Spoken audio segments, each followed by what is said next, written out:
观众朋友，大家好，我是许曼珍，欢迎收看南方特搜报。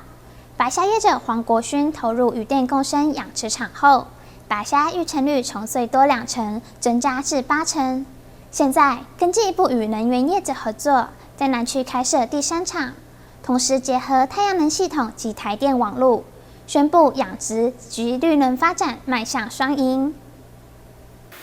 来到昆山路边这片占地3.5公顷的渔塭，要规划6个室内鱼池，每个屋顶都盖满太阳能板。实际养殖经营者黄国勋正是最早在台南新建渔电共生的业者之一。他除了在七股，现在将南区这片荒芜的土地，在泰国 PRG 投资，加上北部能源公司的合作。1年半后，将传统养殖转型成融合光电的示范案场，光白虾产量就是从户外至多2成，提升到8成。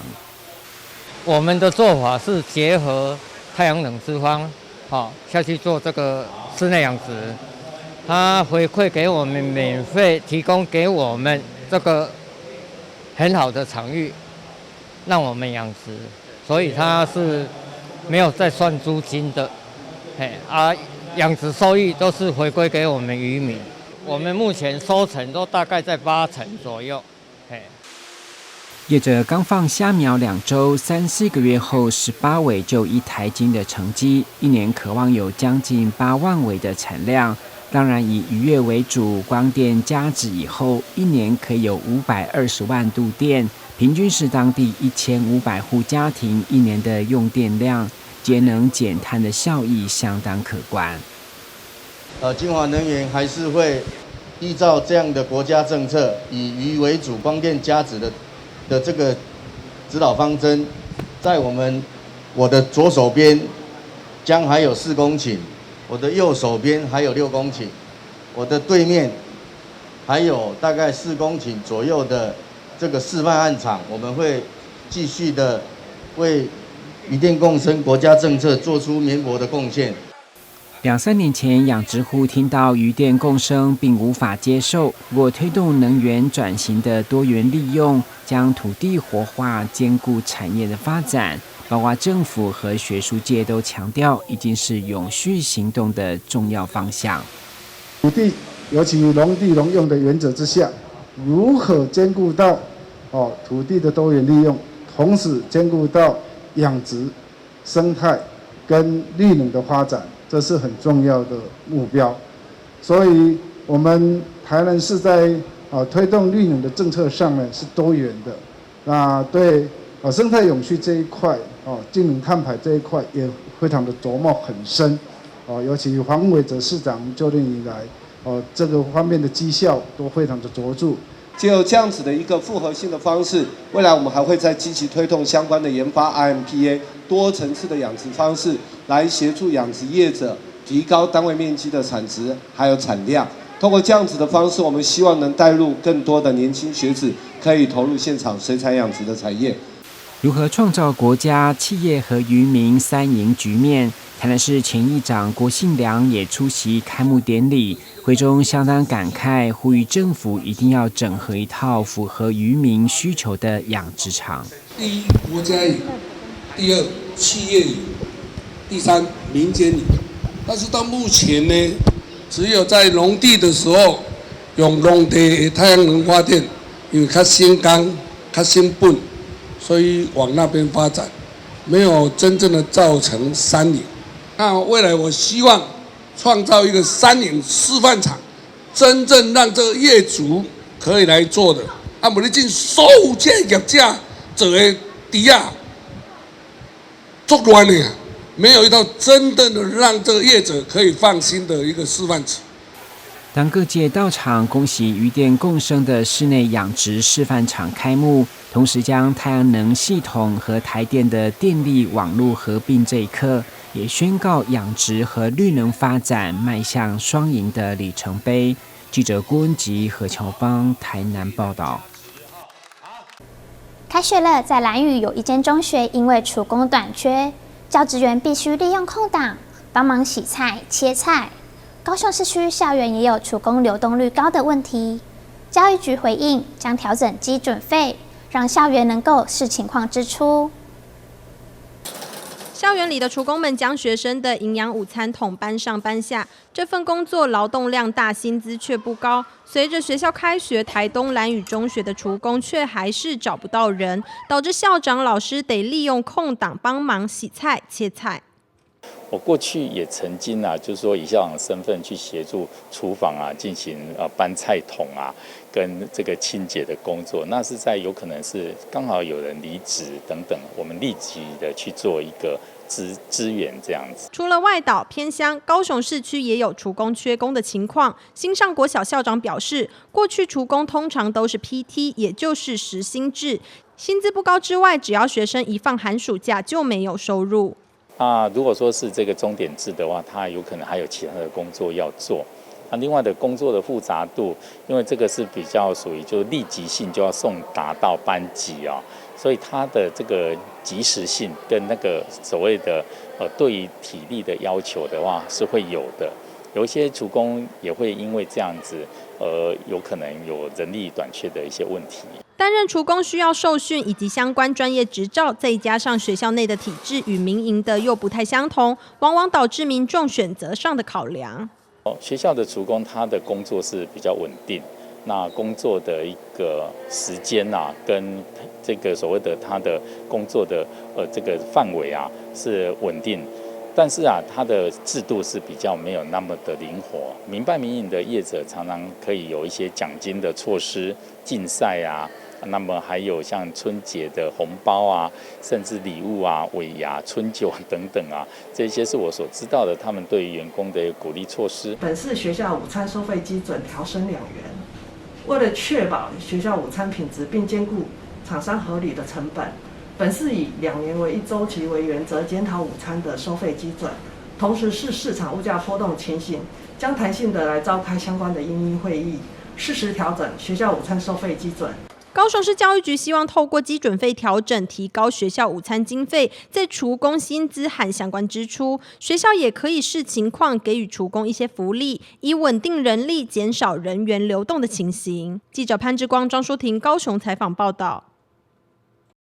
模型高额的花费让不少玩家因此放弃。至于模型玩家张一农，为了能够收集到自己心爱的角色，透过自学动手制作各种漫画与电影的人物角色，8年的时间不但省下不少钱，现在他的作品还有朋友抢着收藏。透过报道，一起来看他的学习历程。依照线条指示割出模型的形状，再用手慢慢凹折出身体各部位。纸模型玩家张一农，因为从小就爱玩模型，出社会后也透过这项消遣排解工作压力。但传统的模型常常要花上数千数万的金钱才能入手，劝退不少玩家。有一次发现纸模型不但价格较亲民，而且还能自己印制，所以从8年前开始投入纸模型的领域。张一农说，虽然玩纸模型较省钱，但要做出有水准的作品，也是需要1-2年的时间。当初看着那个钢铁人，然后就觉得，好像有兴趣嘛，然后，看着人家在做，我想说不然来尝试看看。然后刚开始在做的时候也是失败，然后也是用了2年的时间，才把纸模型慢慢的累积起来，慢慢的做成功。不懂的我就去询问别人，然后看别人怎么做，然后就会去电脑，然后抓一些档案下来，然后就是慢慢的，然后把它所有的一些构造因为做纸模型，它本身就比较麻烦了，然后也比较复杂，也就是说你要有耐心，然后看你要怎么去把你的自己的作品去完成。虽然是纸做的模型，但是为了能够长久收藏，张一农也深入研究方法，替模型加入支架。他表示，甚至能够放上10-20年都不会坏。像我做这一只七龙珠来讲的话，它里面的构造，然后它里面的支架，你要怎么样说？你要把它撑起来，因为纸是很薄的。然后有时候你看纸做了之后，它所呈现的，因为有时候我们放好几年，纸会软掉，因为天气在变，纸也会软掉。只是说我们要里面你要怎么样去做，它的纸模型才会固定，才会放那大概10年啊、20年，它永远都是不会坏掉。张艺农的纸模型因为造型传神又坚固，受到许多模型玩家喜爱，纷纷买来收藏。看到自己的作品受到大家欢迎，这也让张艺农感到欣慰。目前他的作品只在118咖啡厅展出，他也欢迎喜欢纸模型的朋友可以前往欣赏。记者张硕维，台南报道。台泥高雄厂保留日治时期新建的土灰窑，见证台湾水泥产业的历史。但其实早在荷兰时期，附近有一座私人的水泥厂。遗址工作者表示，这是南部唯一仅存的民间土灰窑。带您来看看。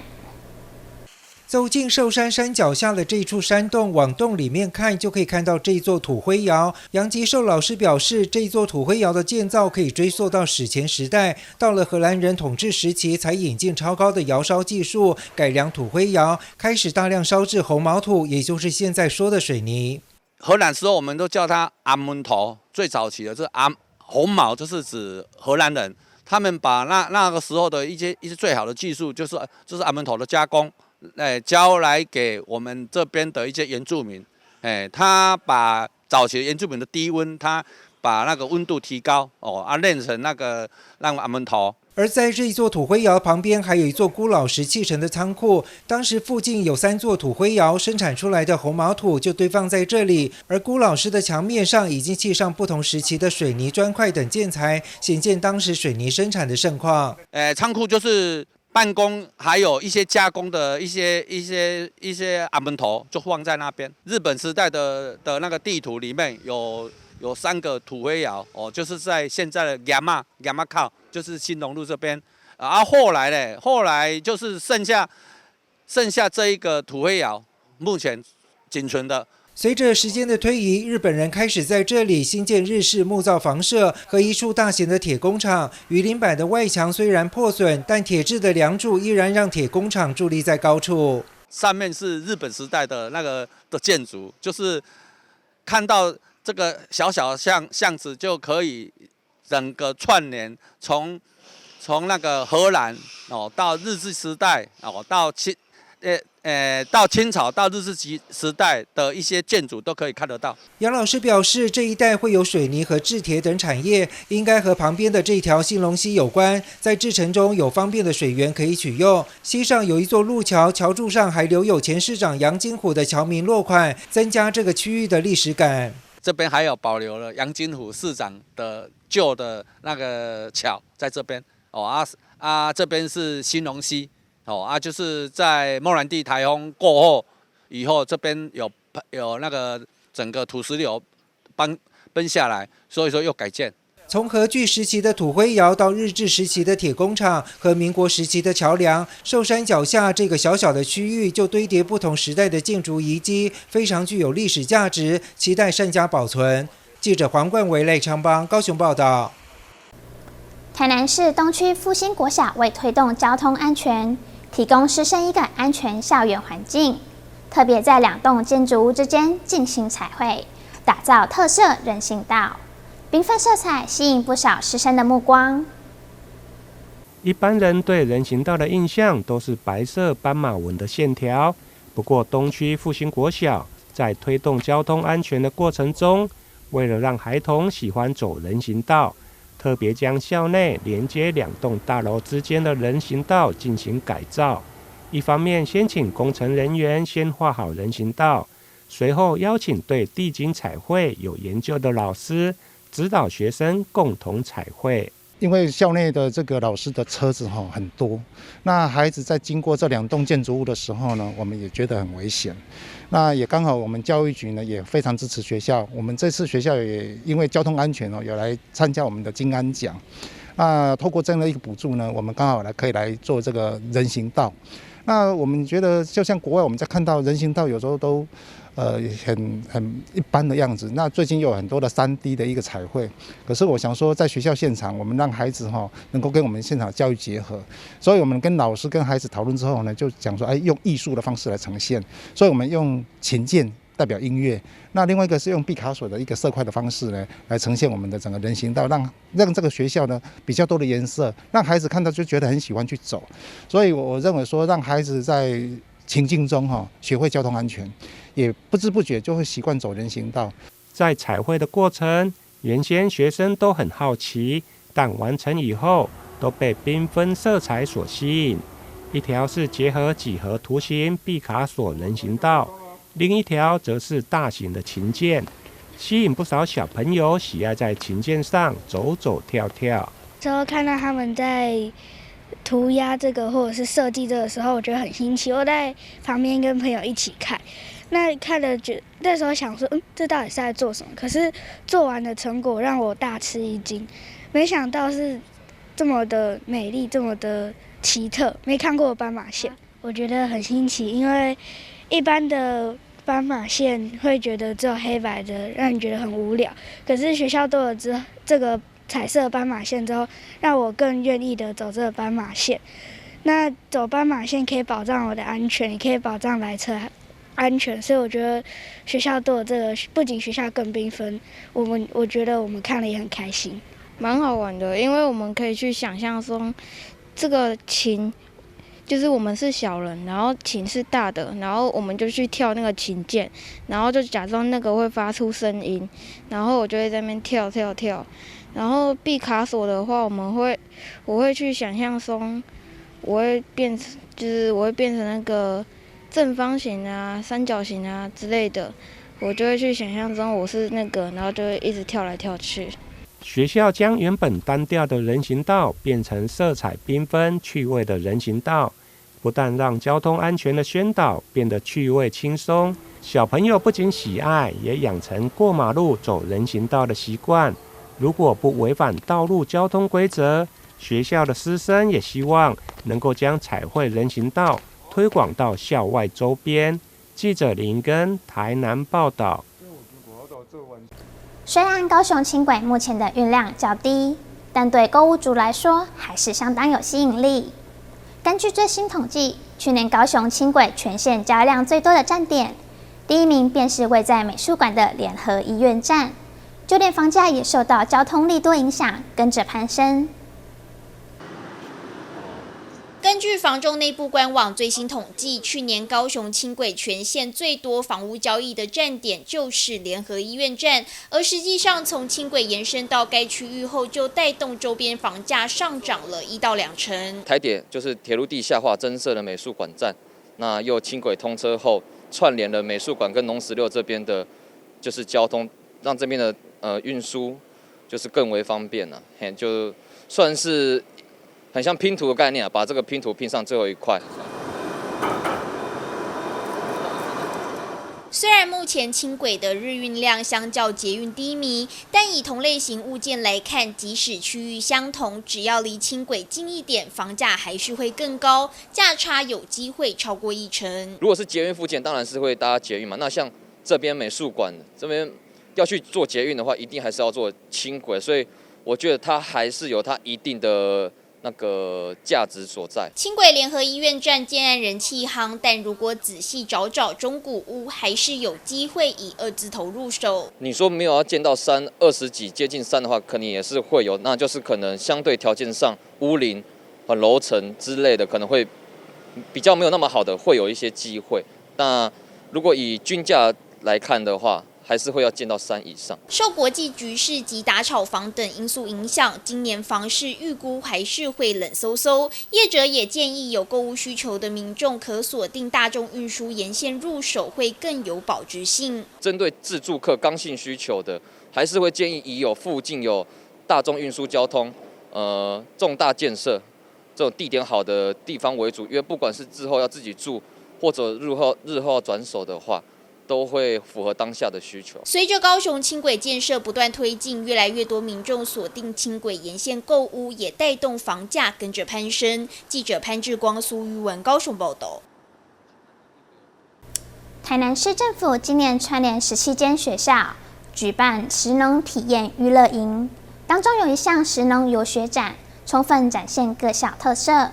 其中以七股的建功国小及玉井区的玉井国小最为吸睛。透过镜头带您来了解。拿起筛子摇啊摇，大小不一样的文革就这样分出来了。台南市教育局举办食农教育特色展览，为了让学生更加了解台南的物产，透过简单趣味的游戏以及课程来向大家介绍。那在我们建功国小提供的就是文革的在地食材。那我们学校是位在台湾本岛最西端的学校。那文革是我们主要的渔民养殖的一个就是一个渔产。那我们这里结合我们的课程，就是让孩子知道说，原来自己的七股有3种不一样的一个文革养殖方式。那透过这个课程，我们让孩子知道说，我们的文革的养殖可以提升，做到无毒，或者是做到一些产销履历，让孩子知道说我们的产业可以做永续，然后吃在地，然后知当地这样子。摊位的体验游戏是文革分级，用筛子来做大颗小颗的分类，同时透过解说员的介绍，让大家知道这个地区的文革是和虱目鱼混养的。我在做，我也不知道我在做什么。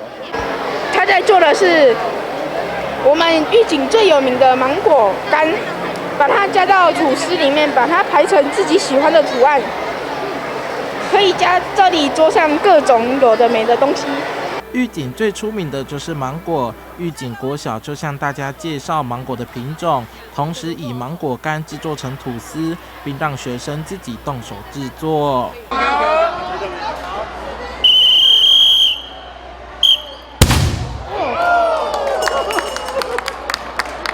教育局持续推动食农教育，让学生知道从产地到餐桌的过程和辛劳，将想当季实在地的理念向下扎根。记者杨顺怀台南报道。三民区平安社区关怀据点的课程都非常有特色。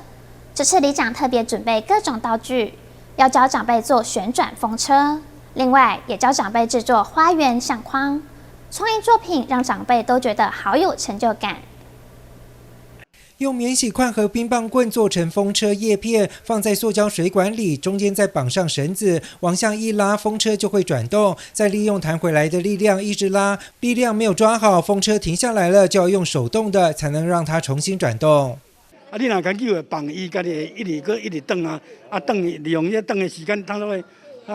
会再回转回来啊！你不要把它挡住，你如果把它挡住，那就不能回去了啦。你要再重来。换个气，再给它拉这样。要做这个旋转风车，可不是拿剪刀而已，而且还要动用到电钻、热熔胶这些特别的工具，才能够把旋转风车做得牢固。这些作品的构想都是这位总干事自己发想的。虽然这些工具操作起来有点难度，但长辈还是能把作品完成。塑胶管，然后去打洞用卫生筷这样就做起来，然后做好了以后，我们也可以在风车上面给它彩绘，彩绘了以后，就可以很好玩的也可以带回，这个做好都让长辈带回家，自己玩或者给孙子玩。另外一项创意花园相框，就是让长辈自由发挥，将一些塑胶花剪下来粘在相框的边边，让整张照片更为生动。不过还是有些小细节，像是撒金粉，还有相框后面的支架，总干事都会特别的指导。里长也很感谢总干事规划这么多丰富有趣的课程。社区关怀据点今年的最后一次了，阮总干事足用心的啦和大家在这做很多活动啦，还有那个通通有奖啦，嘿啦，我那直接感谢阮总干事啦。我们据点经营了差不多有4年了我几乎没有 delay 的那个创作的作品了。每一个星期他们要来，我都会想一个作品让他们做。大家拢足开心的，就是要来吃。一礼拜来一道毋过袂够，阮就足想要来吃，用这用品用随手可得的小东西，再加上一些工具，就能够做成旋转风车和创意花园相框。三民区平安社区关怀据点每天都有特别的手工艺创作，启发长辈挑战的欲望。记者黄冠维、赖昌邦高雄报道。感谢您的收看，我是许曼珍，祝你有个愉快的周末，我们再会。